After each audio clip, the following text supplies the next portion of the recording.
أنا عارف مثل ما تعرفون أنتم أن الثقل الأساسي من الشر جانا من إيران متسللين.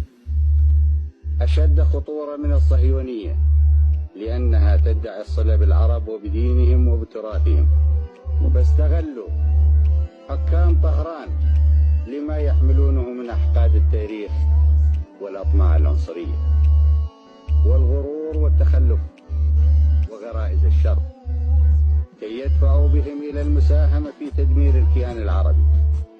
بينما كانت إيران تغرق بالفوضى بسبب الثورة، لهذا قررت إسرائيل دعم إيران عسكريا حتى أن الأمر وصل إلى التعاون. هل تتخيل ذلك؟ الجانبان تعاونا على تدمير جزء مهم من القوة الجوية العراقية. الإسرائيليون منحوا إيران معلومات عن مواقع عسكرية غربية العراق قبل أن تقوم طائرات إيرانية بالمهمة. إيران لم تسجل في تاريخها ولا مرة واحدة أنها قاتلت لتحرير فلسطين. جاوبوني انتوا، لأن أنا سمعت منكم هاي الحرية. أنا على حد ما أعرف في التاريخ قبل الإسلام وأثناء الإسلام إلى يومنا هذا.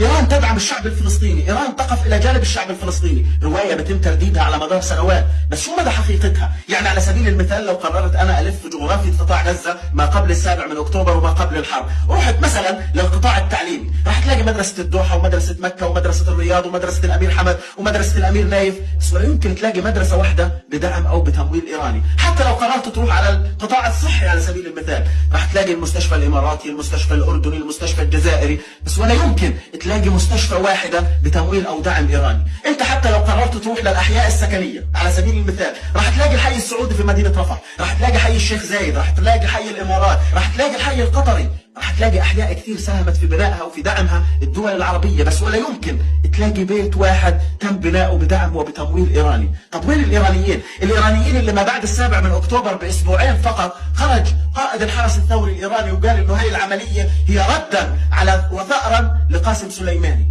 ولما اشتدت الحرب ولما اشتدت وتيرتها خرج وقال المتحدث باسم الإيرانيين في الأمم المتحدة: هذه ليس معركتنا، طالما لم تمثل المصالح الإيرانية فليس لنا علاقة بما يجري في قطاع غزة، والمقاومة قادرة على الدفاع عن نفسها. وين الإيرانيين؟